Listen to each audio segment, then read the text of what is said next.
जागतिक हवामान बदल, एकूण तापमान वाढ याविषयी आपण खूप ठिकाणी सध्या ऐकतो आहोत. याचं एक आत्ताचं खूप महत्त्वाचं उदाहरण म्हणजे युरोपामध्ये आलेली उष्णतेची लाट. ही उष्णतेची लाट नेमकी काय आहे, युरोपामध्ये वाढणारं तापमान, त्याच्यामुळे होणारे परिणाम काय आहेत आणि मुळात जगाच्या पाठीवर वेगवेगळ्या ठिकाणी ज्या उष्णतेच्या लाटा येतात भारतासहित, त्या नक्की कशा असतात हे सगळं आपण आत्ता पाहणार आहोत. सध्या युरोपात काय चाललंय हे आधी सगळ्यात पाहून घेऊयात आपण.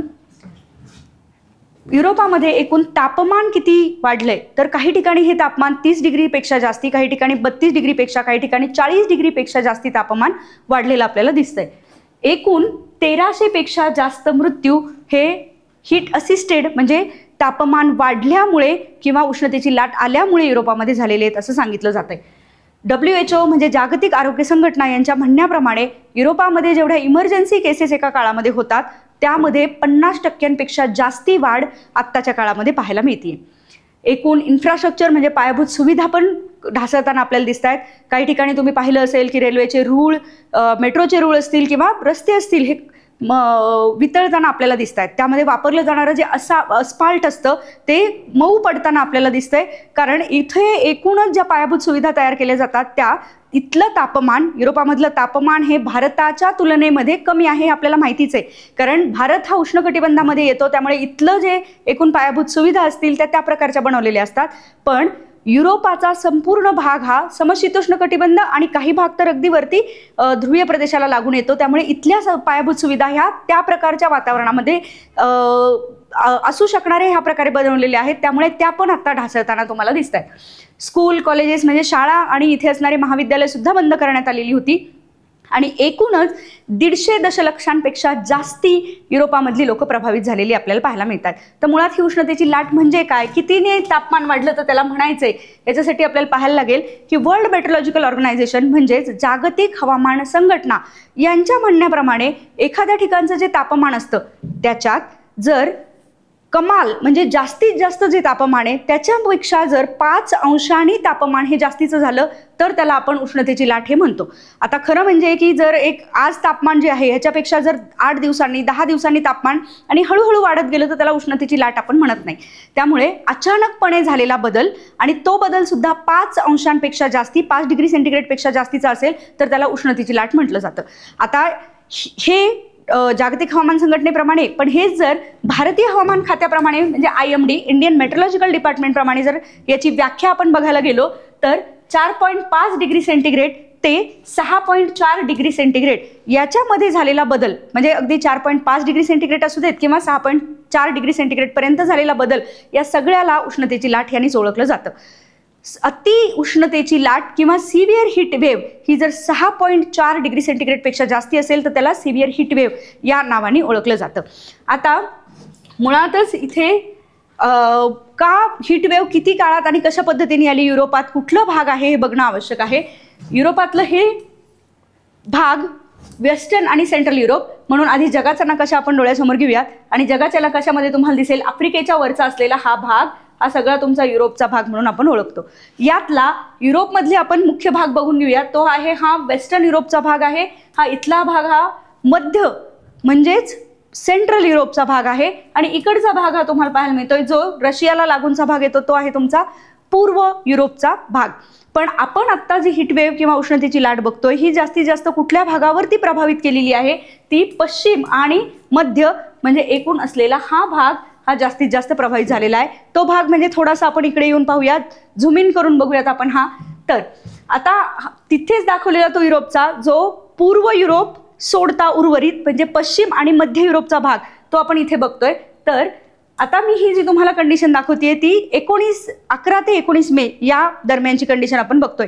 एकूणच युरोपामध्ये जी उष्णतेची लाट आली ती साधारणपणे मे महिन्याच्या शेवटापासून ते जून महिन्यापर्यंत पुढे तिचं सातत्य तुम्हाला दिसलं. पण मे महिन्याच्या पूर्वार्धामध्ये म्हणजे साधारणपणे 11 मे ते 19 मे या काळामध्ये हाच भाग जर तुम्ही डोळ्यासमोर घेतलात तर इथलं तापमान हे साधारणपणे जेवढं इथलं तापमान असायला पाहिजे त्याच्यापेक्षा 8 अंशांनी कमी होतं हे तुम्हाला दिसेल. की साधारणपणे जेवढं तापमान पाहिजे होतं त्याच्यापेक्षा 8 अंशाने कमी, म्हणजे आपल्याला म्हणता येणं शक्य आहे की युरोपचा हा भाग जो प्रभावित झालेला म्हणजे पश्चिम आणि मध्य युरोप हा मे महिन्याच्या पूर्वार्धामध्ये खरं म्हणजे 8 डिग्री सेंटीग्रेडनी थंड होता आणि तोच भाग मे महिन्याच्या उत्तरार्धामध्ये म्हणजे शेवटाकडे मे महिन्याच्या जेवढं तापमान हवं होतं त्याच्यापेक्षा 8 डिग्री सेंटीग्रेडनी जास्ती तापला. म्हणजे तुम्हाला दिसेल की तापमानामधली तफावत, टेम्परेचर रेंज ही प्रचंड जास्ती असलेली ह्या भागात आपल्याला पाहायला मिळाली. म्हणजे आधीचा भाग जर थंड नसता तर कदाचित ही उष्णतेची लाट आपल्याला तेवढी जास्त प्रभावित करणारी आहे असं जाणवलं नसतं.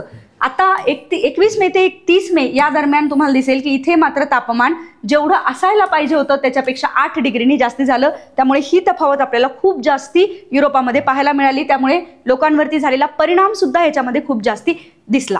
आता एकूणच तुम्ही ऐकताय की ही उष्णतेची लाट कशामुळे निर्माण झाली, तर त्याला नाव दिलेलं आहे ओमेगा ब्लॉक. हा ओमेगा ब्लॉक काय आहे हे समजण्यासाठी आपल्याला सगळ्यात आधी समजावं लागेल की जेट वारे काय आहेत आणि ह्या जेट वाऱ्यांमुळे निर्माण होणारा हा ओमेगा ब्लॉक काय पद्धतीचा असतो. आता पृथ्वीचा आपण एकंदरीत पृथ्वी जर डोळ्यासमोर घेतली तर पृथ्वीवर जेट वारे हे एकूण 4 ठिकाणी आपल्याला पाहायला मिळतात आणि हे 4 ठिकाणी वाहणारे जेट वारे पृथ्वीच्या पृष्ठभागापासून साधारण 12-13 किलोमीटर उंचीवर आणि अतिशय वेगाने वाहणारे हे जेटवारे असतात. साधारणपणे 300 ते 350 किलोमीटर ताशी एवढ्या वेगाने वाहणारे हे वारे मी 4 ठिकाणी तुम्हाला आधी दाखवतीये.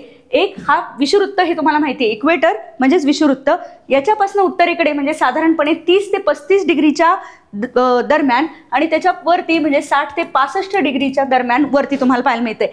जसं 30 ते 35 डिग्रीला पण एक जेट वारं तुम्हाला दिसतंय तसंच 60 ते 65ला दिसतंय, तसंच दक्षिणेला सुद्धा 2 तुम्हाला पाहायला मिळतात. आता मुळातच हे जेट वारे आपण बघितले की जे 4 ठिकाणी पृथ्वीवरती वाहत आहेत ते पश्चिमेकडून पूर्वेकडे जाताना आपल्याला दिसतात.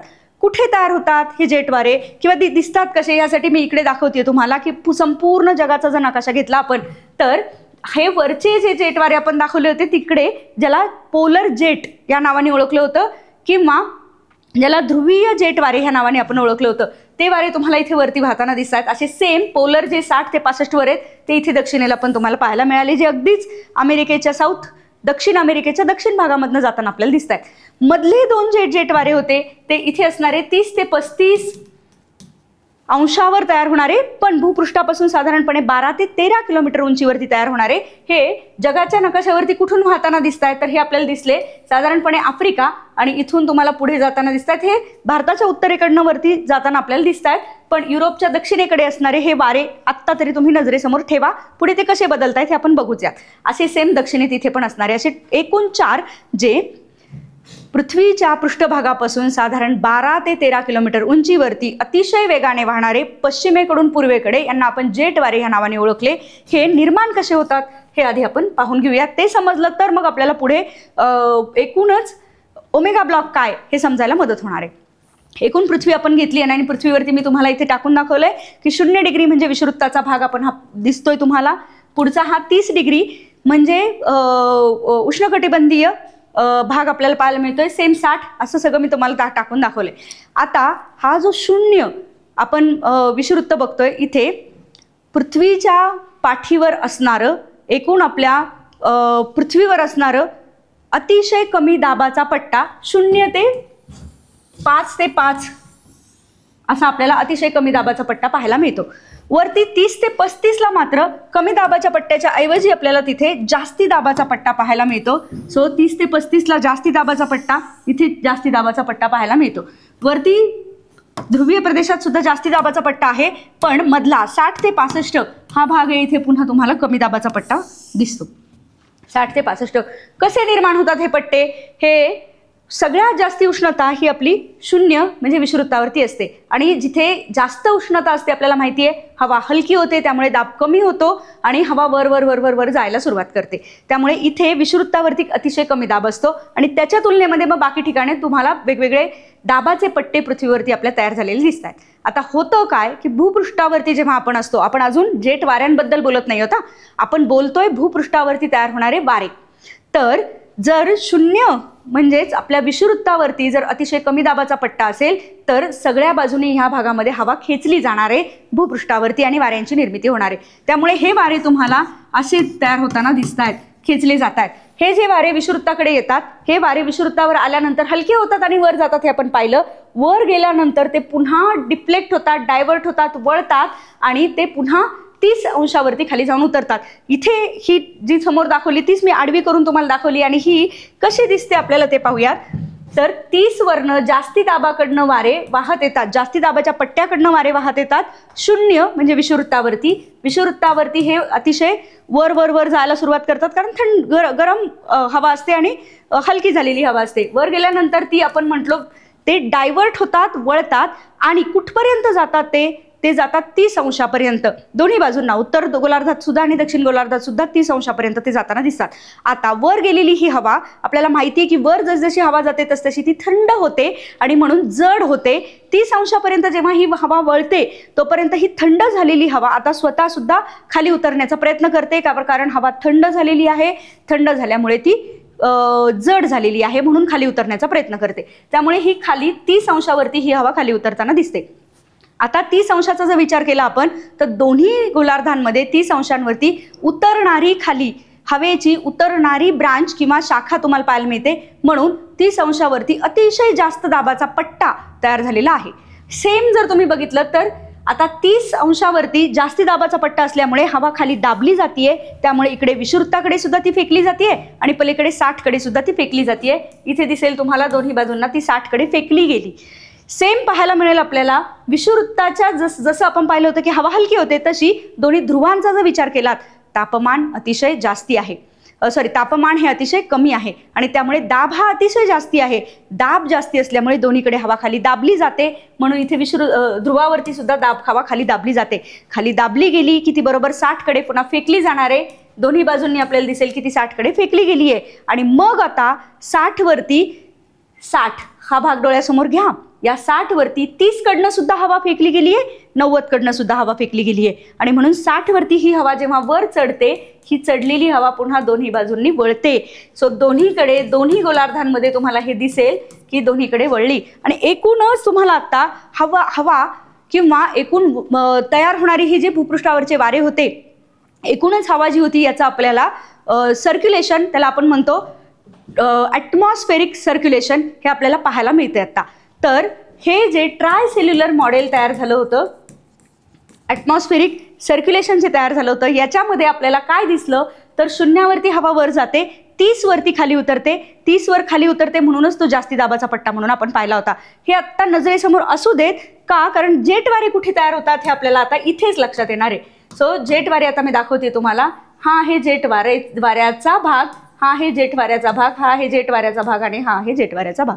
म्हणजे बघ की याच्यावरती 13 किलोमीटर उंचीवर, याच्यावरती 13 किलोमीटर उंचीवर, याच्यावर 13 आणि याच्यावर 13 किलोमीटर उंचीवर आपल्याला जेट वारे पाहायला मिळत आहेत. आता हे जर लक्षात आलं असेल तुम्हाला तर पुढे आपल्याला दिसतंय की हीच आधीची असलेलीच होती, ही जी ट्रायसेल्युलर मॉडेल होतं यातलं हे इकडचं एवढं वालं मी तुम्हाला इकडे काढून दाखवतेय परत. काय दिसलं की इक्वेटर म्हणजे 0 पासून आपण इकडचा भाग बघितला होता. सो 0 पासून ही हवा वर जाते, इथे 30 वर खाली उतरते असं आपण म्हटलं होतं. मग 30 वर खाली उतरलेली हवा 60 कडे जाते, वर जाते आणि जेट जे बघितले होते आपण ते बरोबर ह्या भागामध्ये जेट वारे पाहायला मिळाले होते. आता नीट ऐकूयात आपण काय म्हणतोय की इथे असणारी जी हवेची एकूण परिस्थिती होती, एकूण तयार झालेली ही जी कक्षा होती, सेल होती, जिला हॅडली सेल या नावाने ओळखलं जातं, ही कोणाबरोबर संलग्न आहे किंवा कोणाबरोबर असोसिएटेड आहे तर ती जेट वाऱ्यांबरोबर असोसिएटेड आहे. त्यामुळे आता युरोपात जे सांगितलं जात आहे आपल्याला ते म्हणजे काय, ते म्हणजे काय तर हे जेट वारे हे इथे म्हणजे 30 अंशावर असलेले जेट वारे वर सरकले असं आपण म्हटलो. ते जेट वारे वर सरकले हे नजरेसमोर ठेवा आणि मग खाली येऊयात आपण. तर हे जेट वारे जे 30 अंशावर वाहत होते हे वर सरकले, वर सरकल्यामुळे त्याला म्हणतात मियांडरिंग, खूप जास्त नागमोडी वळणं घेत हे वर सरकले. आता हे वर एवढे सरकले का तर याची खूप वेगवेगळी कारणं, खरं म्हणजे नैसर्गिक परिस्थितीत सुद्धा हे होताना घडतं, पण जागतिक तापमान बदलामध्ये हे प्रचंड मोठ्या प्रमाणामध्ये नागमोडी वळणं तुम्हाला घेताना दिसत आहेत.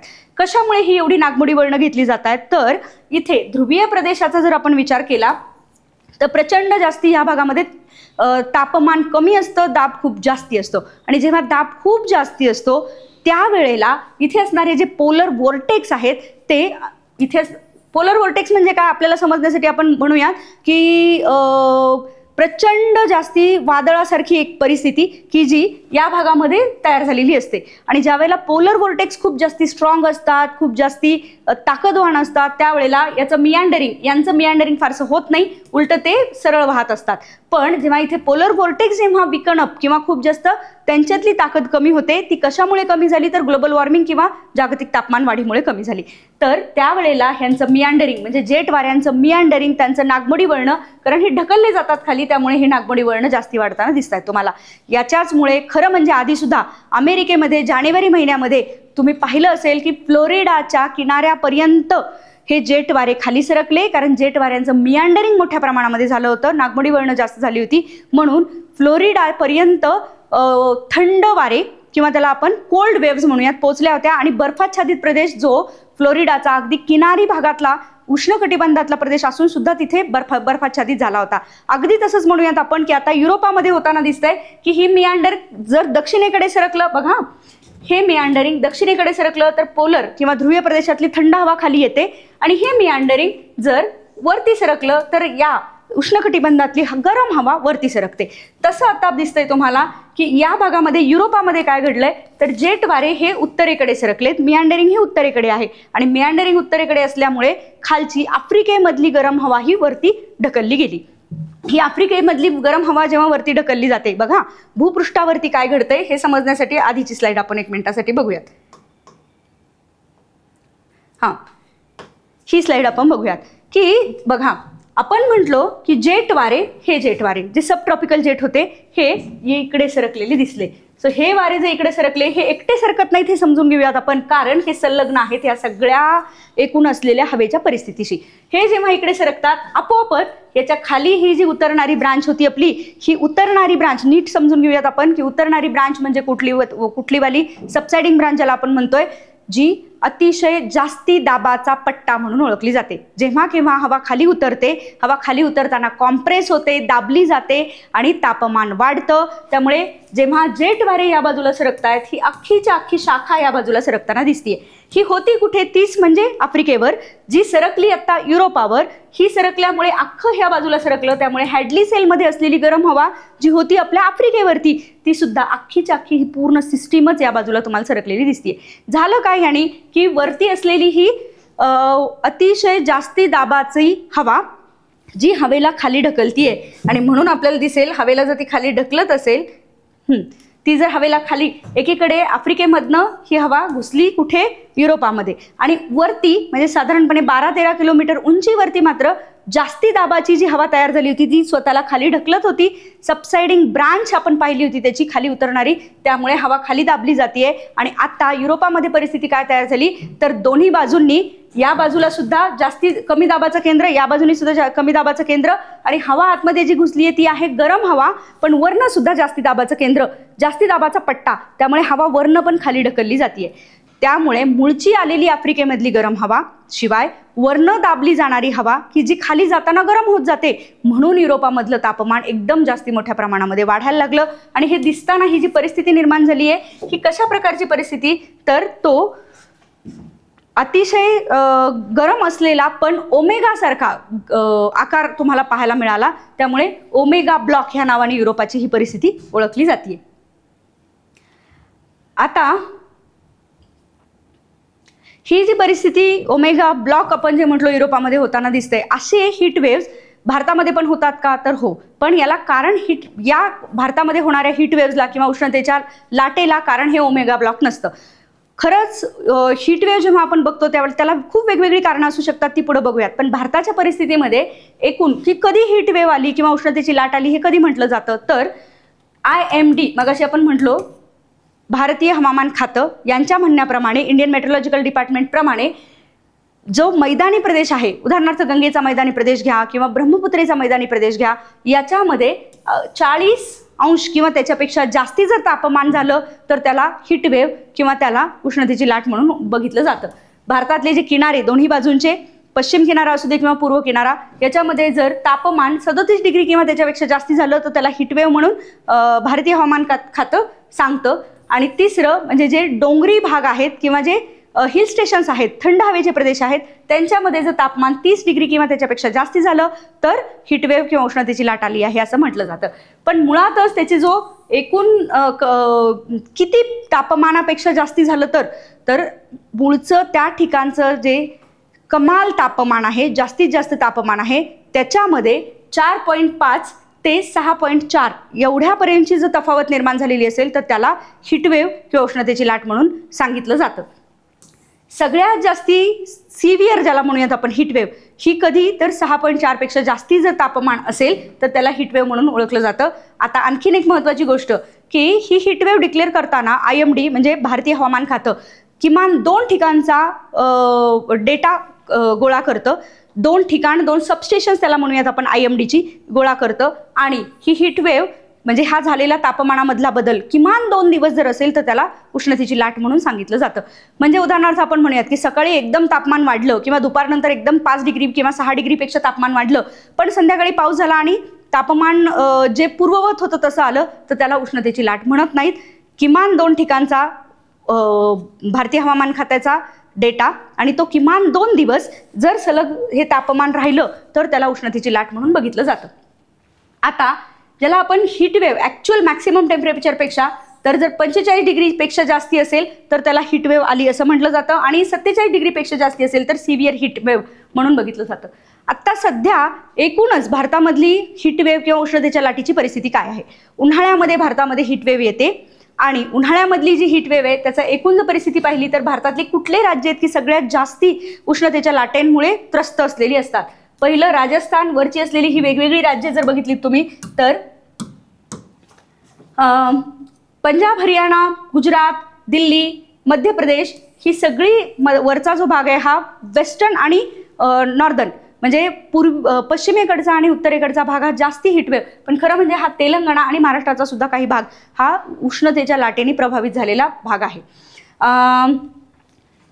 16वं वित्त आयोग म्हणजे 16th फायनान्स कमिशन यांनी आत्ताचे त्यांनी जे दिलेले सगळे त्यांचे सजेशन्स, त्यांचे जे निर्णय आहे त्याच्यामध्ये सांगितलंय की हीटवेव्ह ह्याला सुद्धा भारतामध्ये नोटिफाईड म्हणजे नोंदणीकृत आपत्ती म्हणून तुम्ही आता बघा. हे बघितलं तरच इथून पुढच्या उष्णतेच्या लाटांवरती काम केलं जाईल किंवा प्रशासनाकडनं त्याची दखल घेतली जाईल. म्हणून 16व्या वित्त आयोगाने केलेली हे जे रेकमेंडेशन आहे ते मान्य करणं गरजेचं आहे. आता जर डेटा आपल्याला पाहायचा झाला एकूण 1981 ते 1990 या काळामध्ये हीटवेव्ह म्हणजे उष्णतेच्या लाटेने भारतामध्ये 5457 च्या दरम्यान मृत्यू झालेले आपल्याला पाहायला मिळत आहेत. ते जर 2011 ते 2020 हा आपण 10 वर्षांचा कालावधी बघितला तर ते 11,555 दरम्यान झालेले पाहायला मिळतात. 1981 ते 1990 या काळामध्ये असणारे हीटवेव्हचे डेज म्हणजे एकूण किती दिवस उष्णतेची लाट भारतामध्ये ह्या 10 वर्षांमध्ये राहिली होती तर ते साधारण 413 दिवस होते. आणि हीच आपण जर 2011 ते 2020 मध्ये पाहिलं तर हे आत्तापर्यंत 600 दिवस एवढी मोजली जाते. भारतामध्ये असलेली एकूण हे उष्णतेचे दिवस जे वाढत आहेत हे एकूण जागतिक तापमान वाढ होतीये याचंच आपण म्हणूयात दर्शक म्हणून बघितलं जाणार आहे. भारतामध्ये ओझोन मोठ्या प्रमाणामध्ये वाढतोय, ज्याला भूपृष्ठावरचा ओझोन म्हणून आपण ओळखतोय, एक पॉइझन म्हणून आपण त्याला बघतोय. त्याच्यामुळे सुद्धा भारतामध्ये उष्णतेची लाट मोठ्या प्रमाणामध्ये येताना दिसतेय. काय काय वेगवेगळी कारणं आहेत भारतामध्ये येणाऱ्या उष्णतेची लाटेची? तर नैसर्गिक जर पाहायला गेलो तुम्हाला माहितीच आहे की जर अति जास्ती दाबाची केंद्र तयार झाली आणि हाय ॲटमॉस्फेरिक प्रेशर सिस्टीम्स म्हणजे अति दाबाची केंद्र, त्यामुळे दाब जास्ती, खाली हवा दाबली जाणारे, हवा दाबली गेली की हवा गरम होणारे आणि म्हणून उष्णतेच्या लाटा निर्माण होणार आहेत. हे एक झालं. क्लायमेट व्हेरिएबिलिटी म्हणजे आपण आधीच बघितलं की तापमान हवेमध्ये होणारे बदल, यामुळे एखाद्या ठिकाणी जर एखादी अतिशय उष्ण असलेली हवा जर जोरात वाहत आली, याचं एक उदाहरण म्हणून म्हणजे ज्याला आपण लू वारे या नावाने ओळखतो. उत्तर प्रदेश आणि राजस्थान ह्या भागामध्ये भारताच्या उन्हाळ्याच्या दिवसांमध्ये लू वारे वाहताना दिसतात. अतिशय कोरडे असलेले हे वारे धुळीची वादळं निर्माण करतात आणि जिथे राजस्थानचं तापमान साधारणपणे 40 डिग्रीपर्यंत आधीच गेलेलं असतं तिथलं लू वाऱ्यांमुळे हे तापमान कधी 45 कधी 47 डिग्री सेंटीग्रेडपर्यंत जाताना दिसतं. ड्रॉट कंडिशन्स किंवा अतिशय शुष्क जर त्या ठिकाणची परिस्थिती निर्माण झाली असेल तरी हीटवेव्स मोठ्या प्रमाणामध्ये येताना दिसत आहेत. वेदर पॅटर्न किंवा विंड पॅटर्न चेंज झाले तर त्याही वेळेला मोठ्या प्रमाणामध्ये हीटवेव्ह किंवा उष्णतेच्या लाटा येताना दिसत आहेत. लँडलॉक एखाद्या ठिकाणची म्हणजे जर एखादा भाग अशा प्रकारे वसलेला असेल की त्या भागामध्ये येणारी हवा येऊन दाबली गेली किंवा त्याच भागामध्ये ती कोंडली गेली तरी सुद्धा मोठ्या प्रमाणामध्ये हीटवेव्ह किंवा उष्णतेच्या लाटा तयार होताना दिसतात. हे झाले आधी पाहिले ते नैसर्गिक होते. आता अँथ्रोपॉलॉजिकल म्हणजे मानवनिर्मित काय काय कारणं आहेत उष्णतेच्या लाटांसाठी. पहिलं आपल्याला सगळ्यांना माहितीच आहे ते म्हणजे ग्लोबल वॉर्मिंग, जागतिक तापमान वाढ. दुसरं म्हणजे ज्याला आपण अर्बन हीट आयलँड म्हणून ओळखतो, एखादं शहर आणि त्याच्या आजूबाजू असलेला प्रदेश यांच्यामध्ये एकूण तापमानामध्ये असणारी तफावत ही तुम्हाला तापमानामध्ये असणारी तफावत ही 5 डिग्री सेंटीग्रेडपेक्षा जास्ती झाली तर त्याला आपण अर्बन हीट आयलँड या नावाने ओळखलं. मग पुढचं की झाडांची मोठ्या प्रमाणामध्ये झालेली तोड असेल, मोठ्या प्रमाणामध्ये वाढलेले एअर कंडिशनर्सचा वापर असेल किंवा वाहनांमधनं होणारं किंवा एकूण कारखान्यांमधनं होणारं प्रदूषण, यातनं सुद्धा बाहेर पडणारा जो कार्बन डायऑक्साईड किंवा विविध वायू ज्यांना आपण हरितगृह वायू या नावाने ओळखतो त्यांनी सुद्धा तापमानामध्ये वाढ होती आणि त्यातनं मोठ्या प्रमाणामध्ये उष्णतेच्या लाटा येताना आपल्याला दिसत आहेत. याचा परिणाम मानवी आरोग्यावरती खूप जास्ती होतोय, मानवी आरोग्यावर होतोय, एकूण अर्थव्यवस्थेवरती होतोय. वॉटर रिसोर्सेस म्हणजे एकूण पाणवठे मोठ्या प्रमाणावरती शुष्क होताना दिसत आहेत तुम्हाला.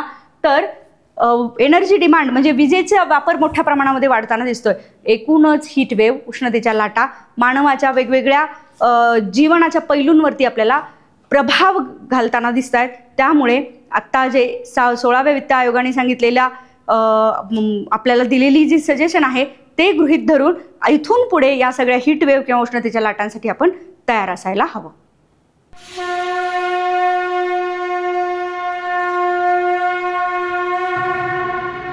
जरी एक अश्रू पुसायास आला, तरी जन्म काहीच कामास आला.